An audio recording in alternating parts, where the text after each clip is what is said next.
donc avec Kim Wilde en 1982, cette jeune anglaise aux cheveux en pétard et qui fait fantasmer les garçons des records de vente avec son tube Cambodia. Mais si vous connaissez, vous allez voir, on l'a tous fredonné et pourtant, vous allez découvrir que les paroles sont super tristes, si, à ce point-là. En revanche, ce qui est arrivé à Kim Wilde un petit peu plus tard, ça c'est beaucoup plus drôle et c'est Sophie Le Troidec qui nous le raconte. Après un succès mondial en 1980 avec Kids in America, c'est en 1982 que l'idole sexy pop des années 80 cartonne en France avec Cambodia.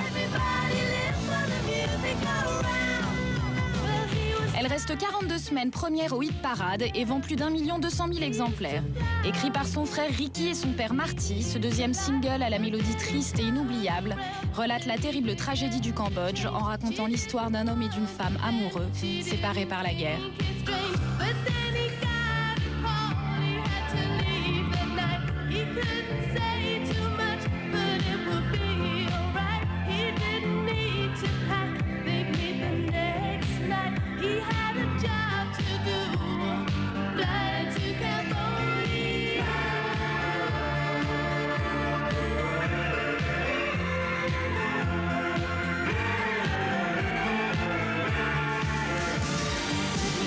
En 1986, Kim Wilde revient sur le devant de la scène avec une reprise des Suprêmes intitulée You Keep Me Hanging On, numéro 1 aux USA.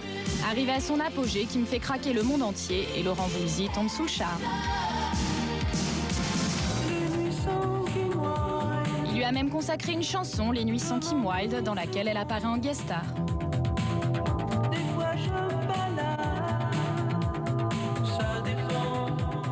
Il est si tendre, tellement gentil, vraiment talentueux.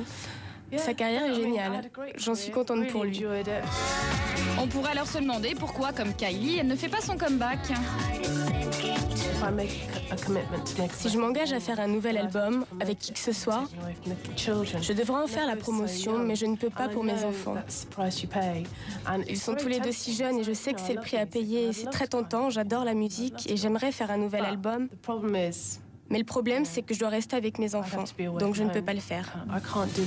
Malgré cela, elle a quand même fait quelques chansons dans les années 90 et a sorti un best-of en 2001.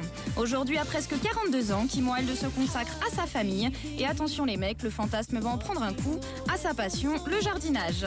Désormais, quand elle apparaît à la télé, ce n'est plus pour chanter, mais relooker les jardins de célébrités. J'ai dessiné une quinzaine de jardins ces 3 dernières années. Des petits, des grands, d'autres à des prix plus abordables. Et à partir de maintenant, Laurent Voulzy devra se mettre au jardinage s'il ne veut pas se prendre un râteau.